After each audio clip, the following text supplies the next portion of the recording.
Welcome to New Life Live with host and founder of New Life Ministries, Stephen Arterburn. New Life Live is dedicated to transforming lives one at a time, thanks to the giving hearts of you, our listeners. Our goal is to provide you with wisdom from God's Word to give you hope and help in life's hardest places. If you have a question you'd like to ask today, our phone lines are open.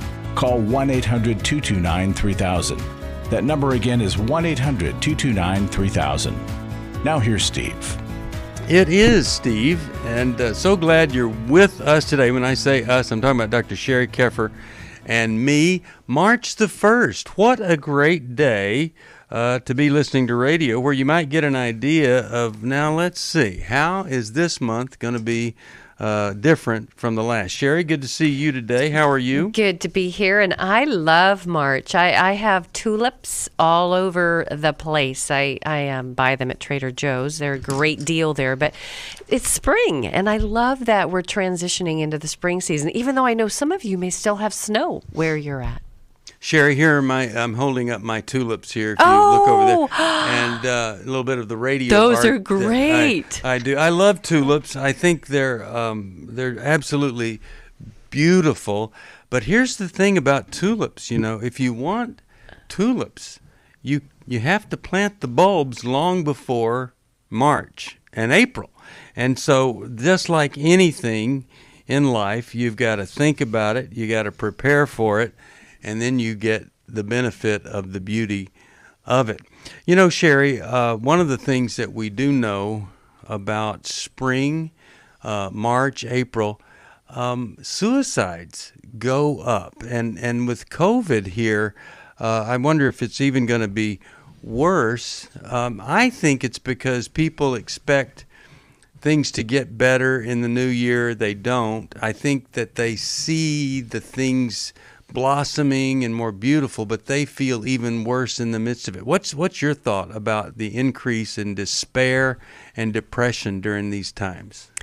Well, as you know, Steve, sadly, my family has experienced suicide firsthand. My brother took his life the week of Christmas. So sorry. And so I know it is very hard, and I am hearing more and more about folks that are taking their life. And I think it's because what I'm kind of sorting through is that when somebody feels trapped, when they feel like they don't have a way out, and this pandemic has put us all in this predicament we've never been in, financially, emotionally, disconnected from others, and so many of us can't see the spring coming.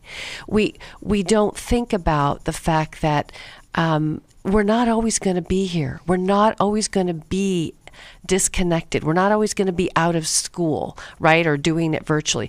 We are going to be together and hugging again. We've got summer coming.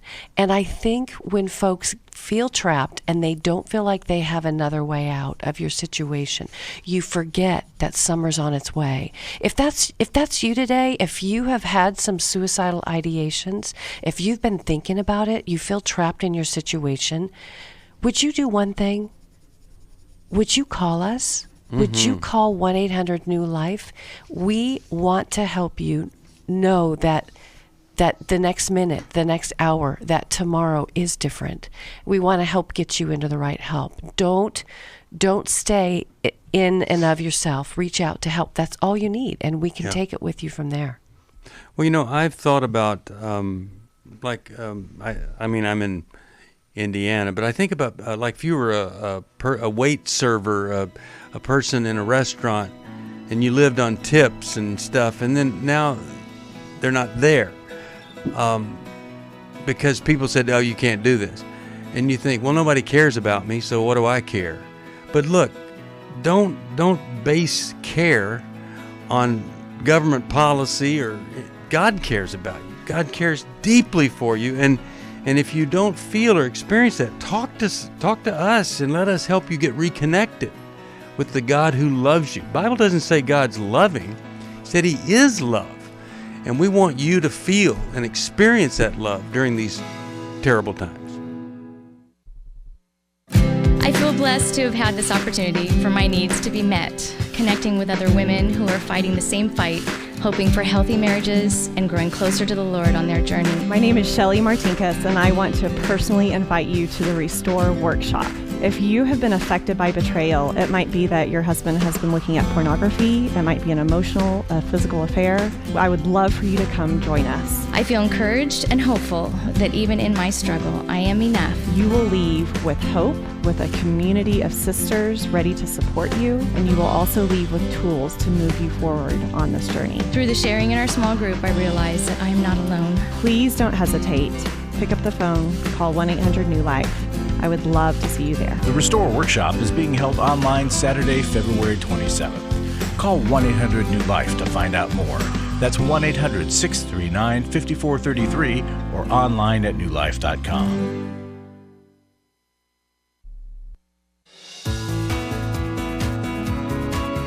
To find out more information about New Life or to order any of the resources mentioned on today's program, call 1-800-NEW-LIFE. Now back to New Life Live. We're back at the break. Sheri and I were talking about on February the 14th, I preached on Valentine's Day, and I did a sermon on love. And one of the things that I said then, and I really believe this, is that of all the things that you could do to solve a problem, passivity might be the worst choice of all. And, you know, in the Bible, Eli's sons, they were Hophni and Phinehas, and they were priests, and they were seducing the young women who were working at the tabernacle. He talked to them, but he didn't do anything about it. He could have removed them. And of course, the Lord said, I'm going to take their lives. And he took their lives, and when Eli found out about it, he fell back in his chair, broke his neck, and he died. David's probably the most poorly passive parent ever. And when Amnon, that's David's son, rapes Tamar, that's David's daughter, Tamar, he said, the Bible says he didn't say a word to Amnon because he didn't want to, it says, afflict his spirit because he loved him. Boy, that's a terrible definition that David had of love, and he just let it go. Absalom ends up killing Amnon. David didn't do anything, so the brother picks up the cause of his sister. Passivity, Sheri, I think it's one of the worst things that people can ever choose as a strategy in life. Well, and you know what's interesting is David had his own sexual issues, right? Well, he did. He had sexual issues with Bathsheba. So here we are. He didn't want to point out the very thing in his son's life that was the same as his. And passivity can come because you haven't looked at your own misgivings, fallings, your own sin, and so you avoid confronting others. Even though he said, well, I don't want to hurt his spirit, it's really like he didn't want to feel the disruption in his own whole soul over what he did that was wrong. He could have gone to his son and said, hey, I where you're at is where I was, and we both got to get into recovery, right? I mean, that's would have been the better path. Well, no kidding. And that's another horrible strategy is when you think not admitting your own problems and talking about your own struggles is a good strategy in raising your children. It absolutely is not. Hey, let's go to Lori. Let's talk with her. She's calling from Savannah, Georgia, and 1-800-229-3000. That's who she called. How you doing? Hi, I'm fine. How are you all? Doing okay. How could we help today? I'm calling because I am feeling very hopeless and, hopeless, worthless, and angry. And the feelings of hopelessness and worthlessness are because of the anger that I have felt over mistreatment in my childhood by a sibling, also one who reared me, but mainly by a sibling. And it's just, I feel like I don't have the push to do the things that I need to do for myself, because I kind of just feel worthless. Let me ask you something here real quick. Very disrespected. Very disrespected. Well, I feel for you, and I think a lot of people listening, like myself, have been where you are. Have you, what kind of help have you gotten before now? Help, or who have you talked to before this to try to get some kind of relief from all this? Throughout my life, I have talked to different older people, and they have pretty much just pushed me toward, like, oh, well, forgiveness, because my sibling and I are both Christians. I guess she's a Christian. Okay, well, let me just interrupt you here for a second. So are you saying that you've never gotten any kind of counseling from somebody that's a trained counselor? What is that true? Is that what you're saying? That's true. It's like, that people have just told me that, oh, well, forgiveness. Yeah, okay. And without really hearing how I have felt over the years. I mean, it's been physical abuse. Yeah, it's been physical abuse. Well, let's see what Dr. Sheri has to say about this, because I hate it that you've still got all of these feelings this late, and then no one's really been able to help you with it. But I think she might be able to. So let's hear from Dr. Sheri. Well, hey, Lori, you were going right where I was going to ask you the question, because when somebody says mistreatment, I know it must have really hurt. And so you were sharing physical abuse and what else happened, because I believe you. I want to hear the list of mistreatment and abuse, really, that happened. So physical abuse, what else? Physical abuse. One time I was knocked to the ground, and she tore the underwear off of me. Oh, honey. And and then kicked me afterwards because she said that I was getting dressed to go to church, and she said that I had on her underwear, and I'm like, no, I don't. And we kind of went back and forth, and so she was like, take them off. Said no, and so she pushed me to the ground. Wow. And cut the pantyhose off of me. Unbelievable. And I tried to stop her from. Yeah. When I tried to stop her from cutting the underwear off, she snapped at my hand with the scissors to say, like, if you don't move your hand, I'm going to cut your hand. And so, like, I moved my hand, and she cut the underwear and just, like, snatched them off of me. Let me say this. Let me jump in here, because I want to spend some time with you. First off, that's violation. Not only is that physical abuse, but I would even say that's sexual violation. To have somebody take your undergarments off, and not just take them off, rip them off, where you're there exposed in your vulnerability, that's abuse, and it's trauma. And so somewhere along the way, because she was, quote unquote, your person that was supposed to be responsible to take care of you, she was doing it in a very angry, resentful way. And all her no, she wasn't the one responsible for taking care of me. Oh, when okay. I said the older person, long story short, I became an orphan after having lost my parents, both of my parents, by first grade. Okay. So oh my goodness. The person who reared me, the older person who reared me and my sister, was also verbally abusive, but my sister was much worse. Okay. Thank you for clarifying that. I so appreciate that. So you lost both your mom and dad at, did you say 10? 10? No, by the time First grade. by the time I was in first grade, All right. I had lost both of them. Not at the same time, but by the time I was in first grade, they were both gone. So my heart is breaking for you right now. And you know why? Because you lost both your parents and then had two people who were abusing you. Your whole world turned upside down. And this is the deal.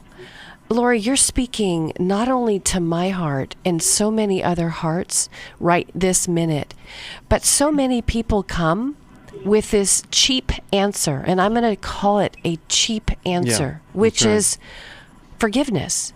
They think somehow it's supposed to be this Band-Aid that covers all trauma, covers all wounds, but it's not. And sometimes people can. We had a show recently, Steve, you and I were on together, where, bless her heart, there was a woman on there that says, well, I forgave him. But sometimes we go through the motions, but we bury our pain alive. That's right. And in this case, forgiveness wouldn't be the first step that I would go with you.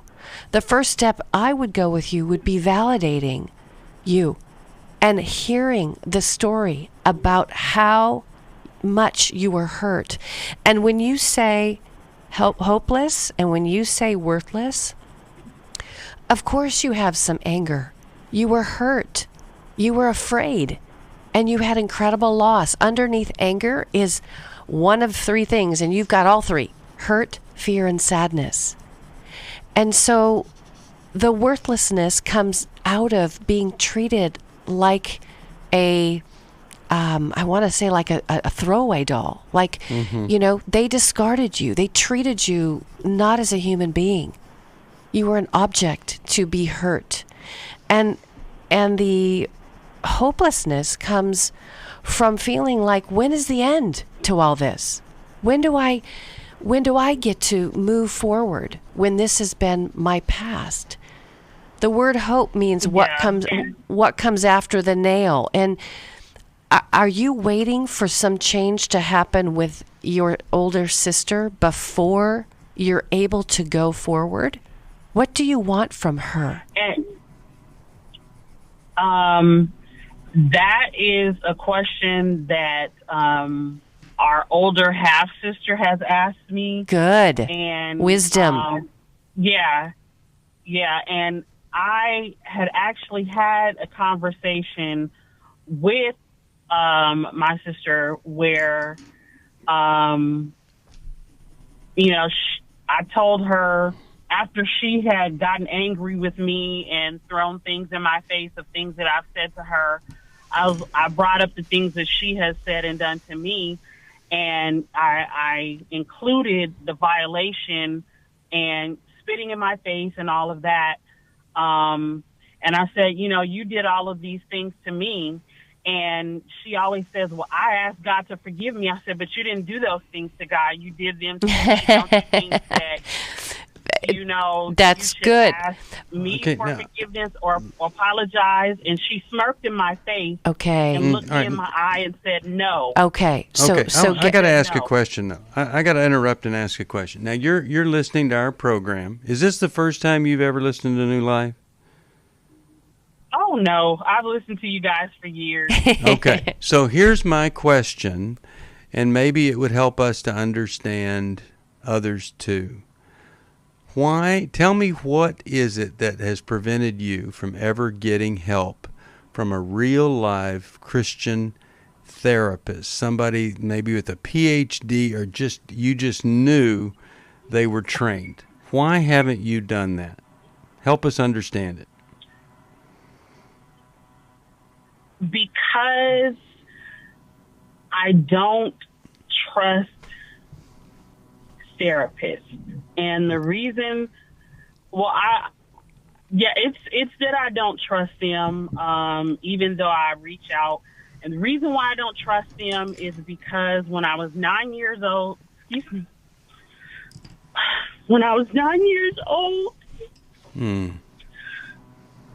I was, without any warning, I was driven to a mental hospital by my mother's sister. Oh, honey. And dropped off there. Oh, honey. And she walked away, and I told her, I said, well, please don't leave me here. I said, I'll be good. And she left me there. And so for 6 weeks at 9 years old, I was left in a mental hospital just because I had gone from a good, obedient, docile child to, after switching schools, I started to get fights. Hold on. We'll be back after this. For most of my life, I've been dealing with an opiate addiction. Why is opioid addiction quickly becoming one of our nation's biggest killers? Maybe it's because it isn't only those who are addicted who are in denial. We did what I see so many parents do, is it can't be an addiction. There's something medically wrong. It's impossible to solve a problem when you don't know what you're up against, and families will try to find any explanation except the one that will put them on the right path. Alcoholism and drug addiction is a family disease. It doesn't affect just the individual. If someone you love is abusing painkillers, know what you're up against. It's time to admit it's addiction and seek treatment. Call us today at 1-800-NEW-LIFE. We have Christ-centered partner treatment centers around the country. Call 1-800-639-5433 or visit us online at newlife.com. We just made a decision. We will do whatever it takes. 1-800-NEW-LIFE. I was really living a very anxiety-filled life. I did go to Take Your Life Back. That's why I continue to support the ministry with the hope that not only am I helping my own situation, that I'm helping others as well. You can help New Life Live stay on the air by joining Club New Life today. When you sign up to support us monthly through Club New Life, we'll send you the new member thank you gift of 7 books, including Conquer Worry and Anxiety by Dr. Daniel Amen, Healing is a Choice by Steve Arterburn, and Forgiving What You'll Never Forget and Change Your Thoughts, Change Your Life, both by Dr. Dave Stoop. Plus, there are ongoing benefits like access to the Club New Life video library, quarterly resources, free shipping on purchased resources, and discounts on workshops. Call 1-800-NEW-LIFE. That's 1-800-639-5433. Support Club New Life, and together we can help hurting people find help and hope in life's hardest places. Call 1-800-639-5433 to join Club New Life today.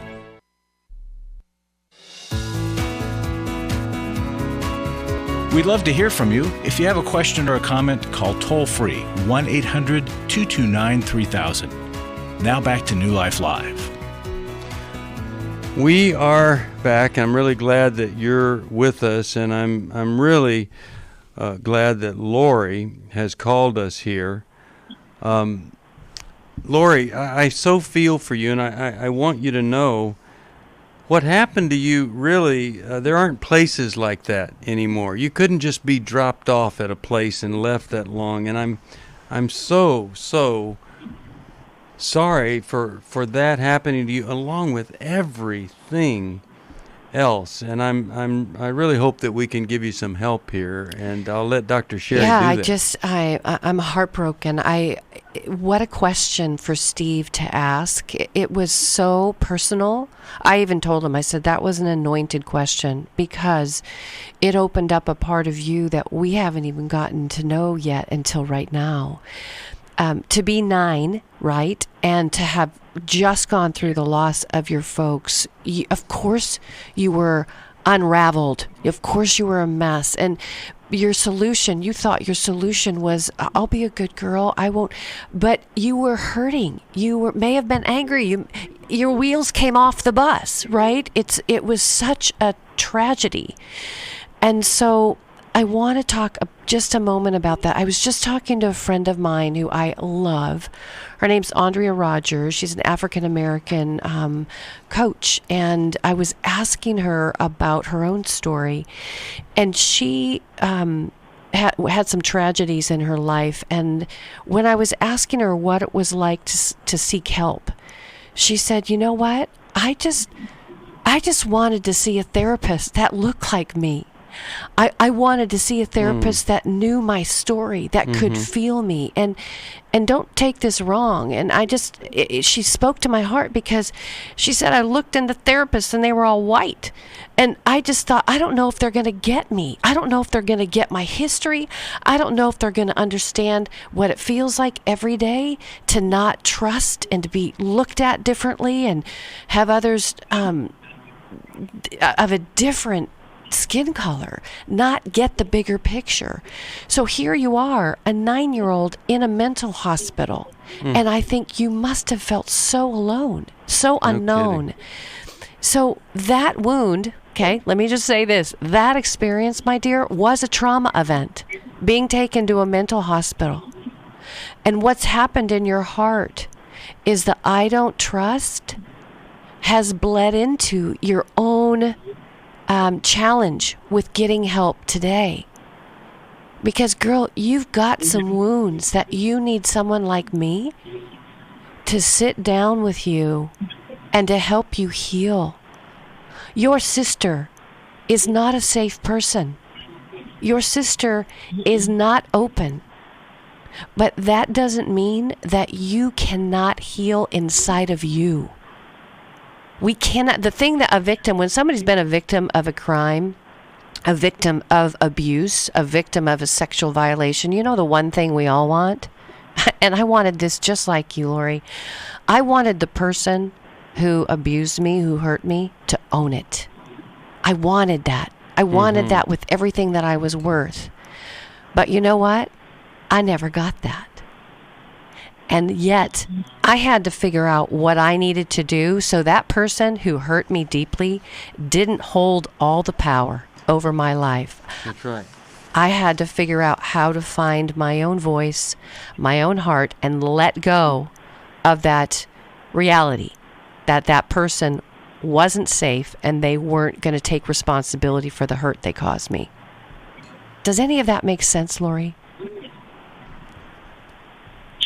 Yeah, it makes a lot of sense, and it's just been so tough to get past the fact that, you know, she's not sorry. She's looked me in my face and let me know that she's not sorry, and she doesn't care. She even heard recently through another family member that I had thoughts of suicide, and she sent me a card, but it was signed by my nephew, who is a child. He wouldn't have picked that card out because he wouldn't have even known at, you know, his very young age. He's still in elementary school. He wouldn't have even known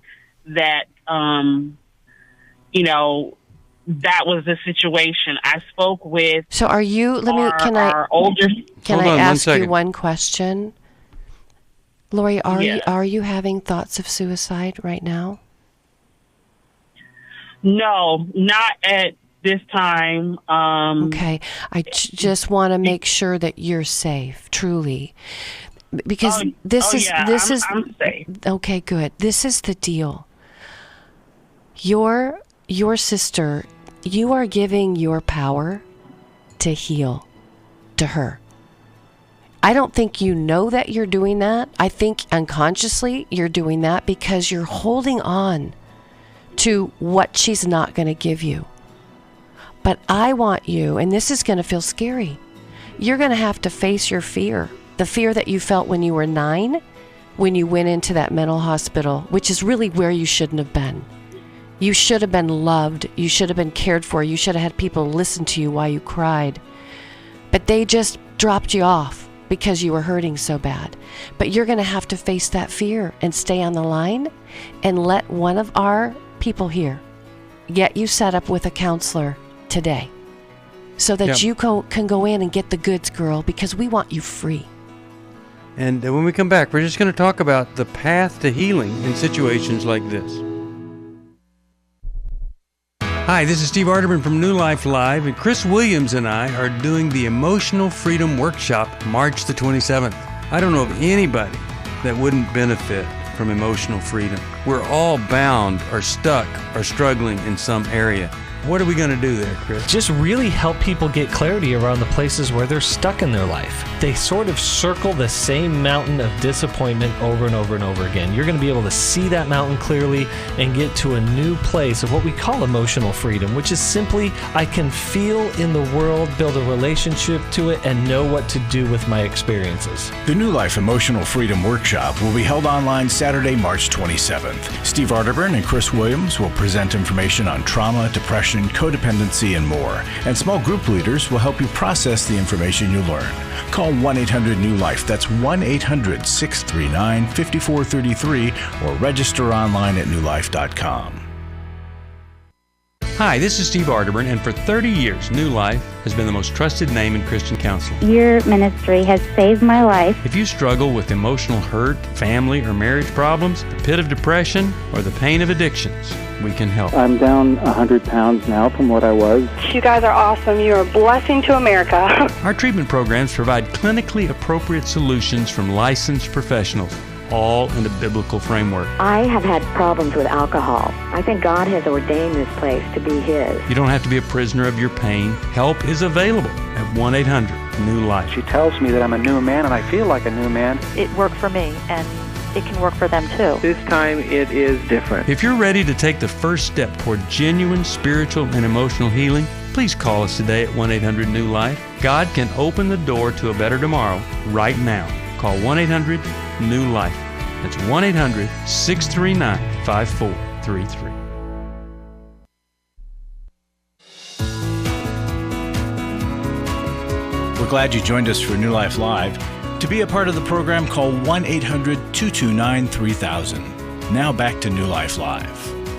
We're back, Steve Arterburn, and you may have heard this call, and I just think it's important that people that would jump out there and say, well, you just need to forgive this person that hurt you.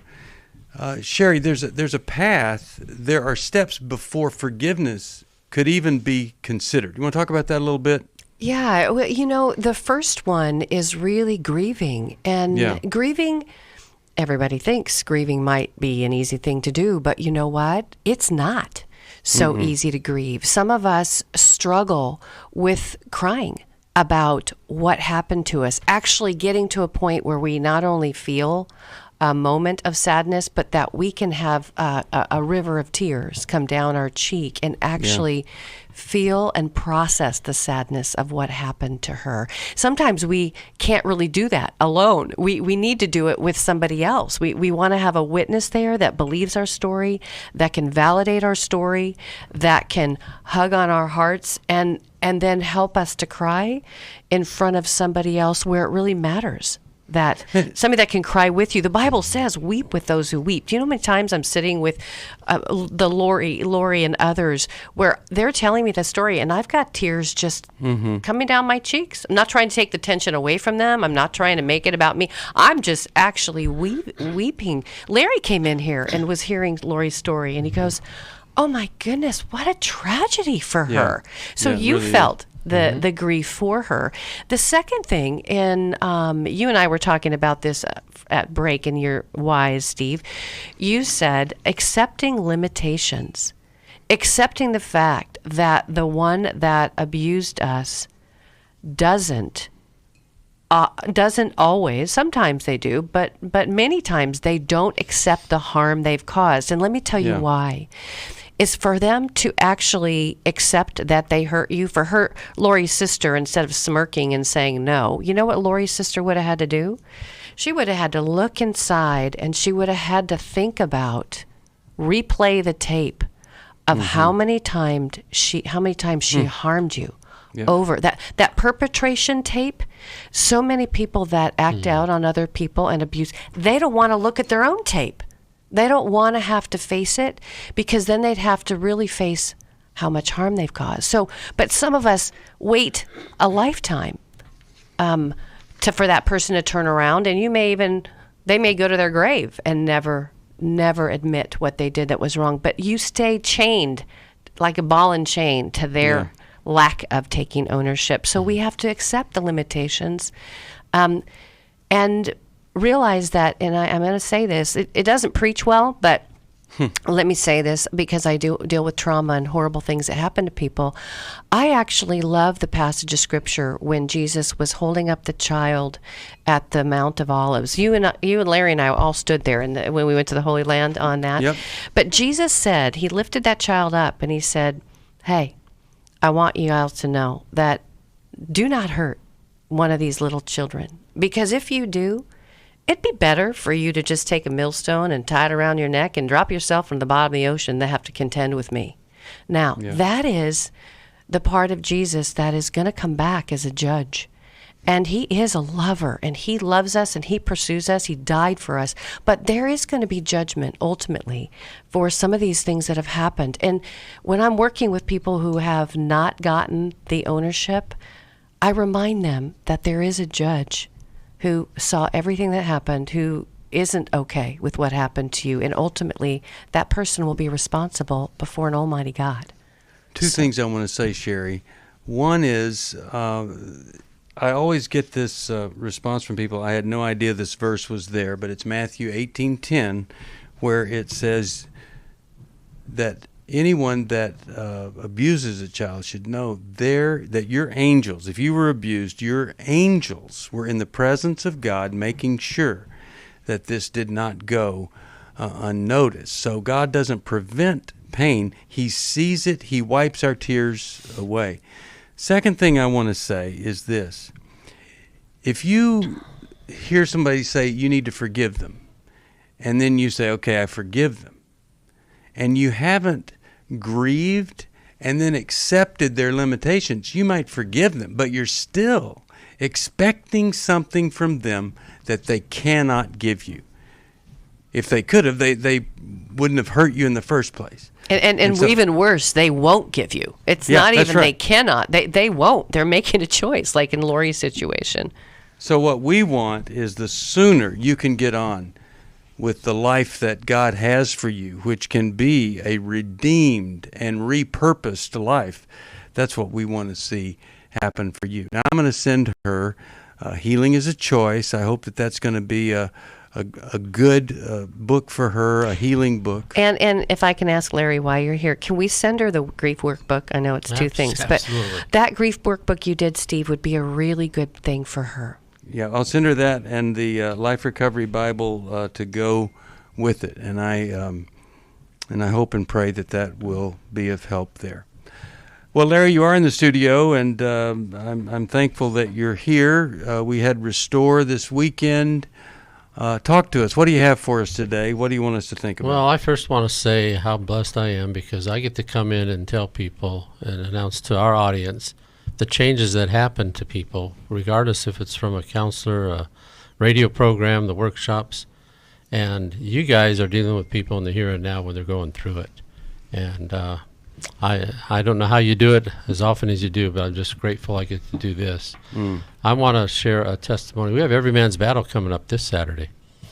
And I want to share this brief testimony from a guy named Ron. Wow, what a workshop. First, I wouldn't have been able to attend without a scholarship. Thank you, thank you, thank you. Before the workshop started, I was scared. Porn has been the crutch I used to fill the voids in my life. Well, sort of filled. My fear was that God would not fill these voids. Every Man's Battle has helped me understand that God is not only able, but desires to fill these voids. As a convicted sex offender, I was fearful of not being accepted. I was wrong. My group leader and all the guys in my group just fully accepted me. No stones were cast. I'm convinced and equipped to start the healing process with my wife. I know it will be a process. Thanks for the reality check. I look forward to the future, to implementing my tools, to walking with others, and for seeing life return to my marriage. Thank you. I just love that, you know. Guys get branded. It's like the scarlet letter. They do something and they think, that's it, my life is done. And we're here to offer the grace and the acceptance to help guys say, God still loves you. We can do this together. Yep. You know, we forget that Paul killed people, right? And the Lord met him on the road to Damascus, right? And he is no longer, or Saul. He was Saul, but as Saul, he was a murderer. And God meets us on our path, and just like he did this gentleman who thinks his life is over, but God can redeem even the worst of what we think we can do to disconnect us from God and each other. So I love that he felt so accepted. Safe. Yeah. So folks, go ahead. I was just going to say, you need this. Your wife knows you need it. Wives, you know your husband needs it. Make our phones ring off the hook. It's not that difficult. Just make a call, please. Make a call to 800 New Life. Say, I want to know more about Every Man's Battle this Saturday. And it can be the game changer for your life forever. Yep. The book has sold millions of copies. It's not a perfect book. It wasn't inspired by God. It's not perfect. It doesn't do everything that you need. It really was designed to get guys' attention. You have this problem. It doesn't help you resolve all your feelings about women. It's just there to help you see you have a problem. Now, here is the solution. It's right there with Every Man's Battle. It's not a seminar that has the book. It repeats the book. No, it's totally different material. And if you have struggled, this would be the next thing for you to do to experience some healing that you maybe haven't experienced yet. Steve, I also want to appeal to the folks who will support this ministry. I know there's a lot of choices. I talk to a lot of donors. I know we're not the only ministry that most folks support, but I don't know of one that's any more worthy than what this ministry is. If you think about the life change, if you think about being down in the trenches with people and accepting and loving the people, look what Christ did. Christ met with the prostitutes, the tax collectors, the down and outers.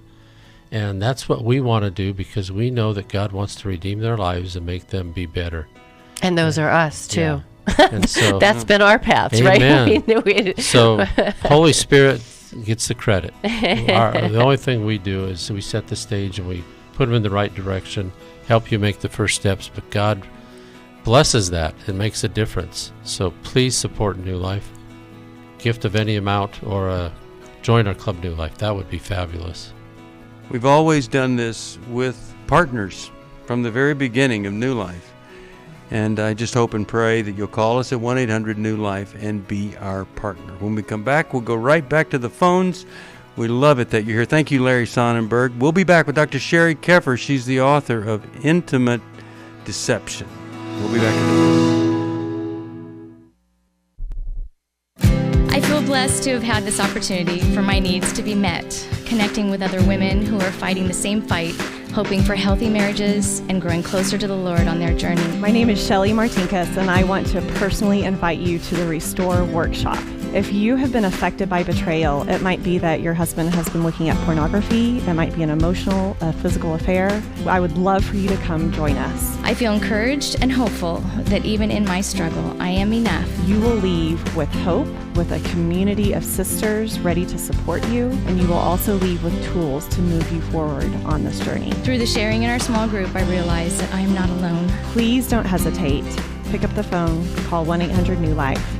I would love to see you there. The Restore Workshop is being held online Saturday, February 27th. Call 1-800-NEW-LIFE to find out more.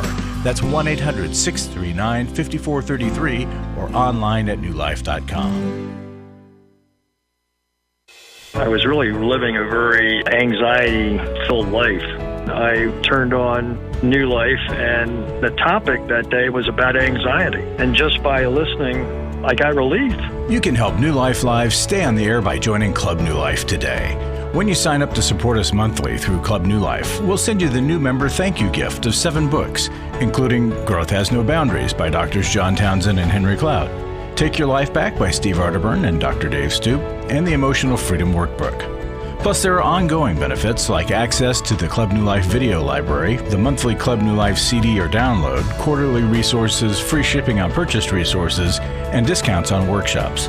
Call 1-800-NEW-LIFE. That's 1-800-639-5433. Support Club New Life, and together we can help hurting people find help and hope in life's hardest places. Call 1-800-639-5433 to join Club New Life today.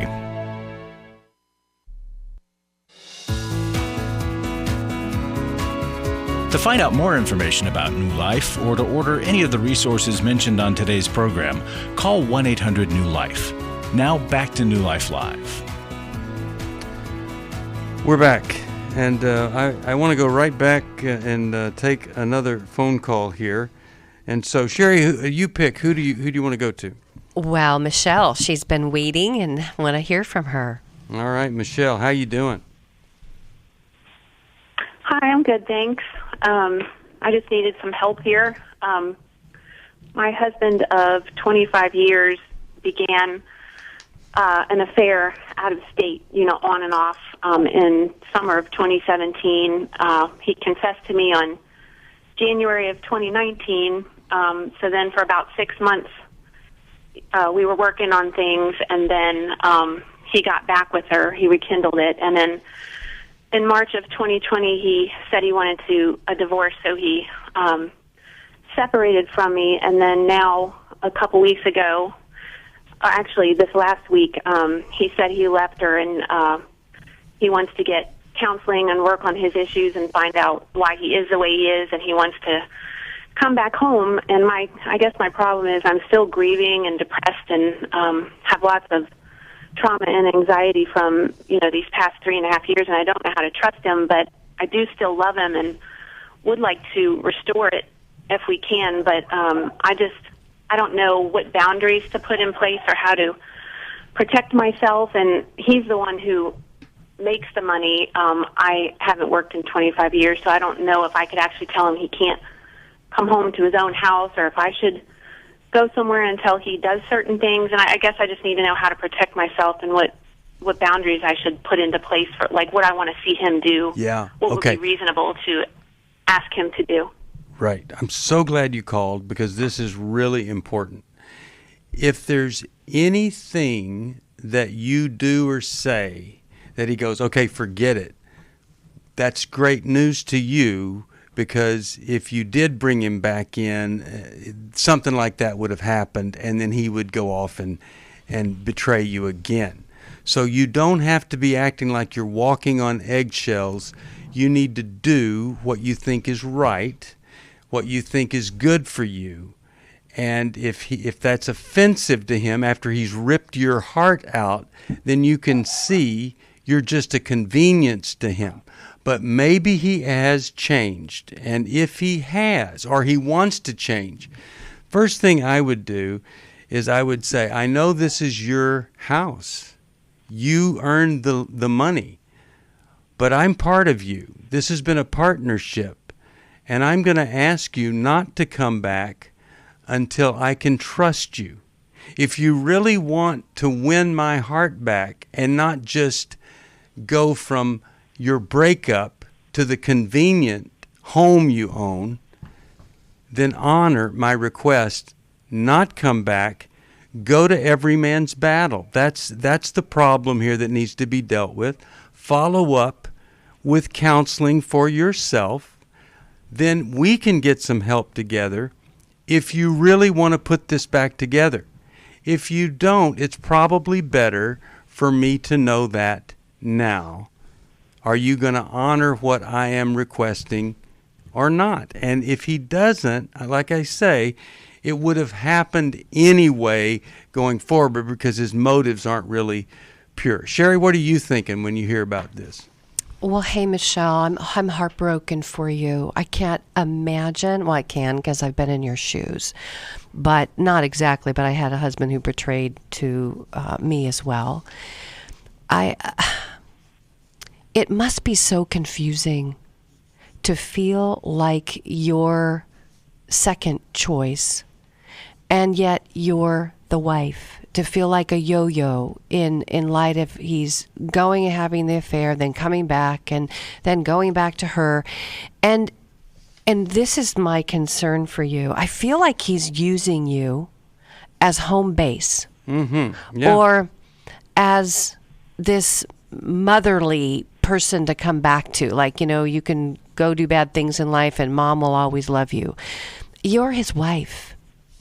And I love the boundary that Steve said, because your worth, my dear, has nothing to do with who's making the money. Your worth has to do with your intrinsic value as a human being, and you deserve fidelity. This fidelity that you're wanting is not only in your marriage, but it's a fidelity to self. It's a fidelity to say, I am worth more. I don't have to take him back, even though it's convenient for him. I can expect that he gets the right treatment and care. I can ask for a therapeutic full disclosure, and I can ask him to do a polygraph to see if there's any other women that he's had affairs with over our marriage, to see if how often he looks at porn, to see how deep in the weeds he is with all of this. Now that will come after every man's battle, right? But I'm just saying, there's a part of you that's a little concerning to me, because it almost feels like you're taking the whatever he wants to do, you're good with that, and then you call it love. I don't think you're good with it, but you're okay with it, and you call that love. Love doesn't seek its own. He's been seeking his own. And just because he makes the money doesn't mean that house isn't one half yours. I mean, if he is throwing that at you, or you have that concept, you've earned half of that house. So with someone like you, Michelle, I would start with saying, what do you love about him? What do you miss about him? What do you want about him? Like, what are those things that you are fighting for that you would be able to, heal from his long-term infidelity? Because when he came home last time, I don't think he really disconnected from her. I think he told you he did, but he was just kind of straddling bases. So I would love for us to send you a copy of my book, Intimate Deception, Healing the Wounds of Sexual Betrayal. And I actually read that. Okay, so now open up to the chapter that says no is a complete sentence. And I want you to reread that chapter. No is a complete sentence, because this is his problem he has to fix. And by letting him come home now, he would bring his problem home. He's got to figure it out. Right. He's got to become a trustworthy person.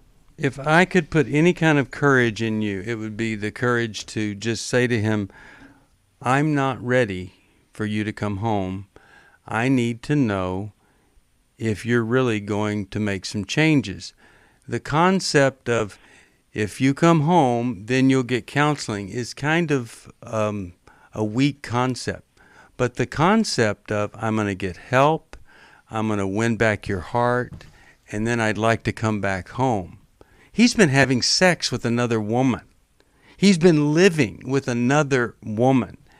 If he doesn't understand how hurtful that would be to say, we broke up, I'd like to come back to you, then it's not going to be anything worth the pain of bringing him back in until he gets some help to connect with the broken heart that he's caused. Does that make sense to you? Absolutely, yes. I needed to hear that, and yes, I do need the courage to do just that. Here's what else you need. That's where my head was going. Yeah, you need support. You need to be in a codependency group, or a support group, or a women's Bible study where these women can say to you the stuff we're saying. You're worth it. You deserve this. Jesus said, you can divorce this guy. It's okay. We hope you can restore it. But if not, it's up to him to make this work. 1-800-NEW-LIFE. If you need some help, you call us, folks. Thanks for listening. We hope this program has helped you by giving you insights for handling the challenges you face in your life. We want you to know that we're here for you, but you also need to know that New Life Live is a listener-supported ministry. To make your donation or to get any of the resources mentioned on today's program, call 1-800-NEW-LIFE. That's 1-800-639-5433, or write to us at New Life Ministries, P.O. Box 1029, Lake Forest, California, 92609. Please join us again tomorrow for New Life Live. Hi, thank you for watching New Life Live. You know, New Life Live is a Christian counseling program where we deal with the hard questions about life, relationships, kids, free choice, freedom of will, whatever. It's all right there on New Life Live every day, every weekday, 1 p.m. Eastern, 10 a.m. Pacific. If you want to call into the live broadcast, you can find the schedule on newlife.com or click the social media link right below. You can see every episode of New Life Live on the New Life YouTube channel. Watch it with a friend, watch it later. Be sure to subscribe and hit that bell so you'll never miss another episode. So if you want to listen on the go, download the app. The link is right below. And I hope if you need some information, if you want to get some help, you'll call us at 1-800-NEW-LIFE. And I'll see you next time.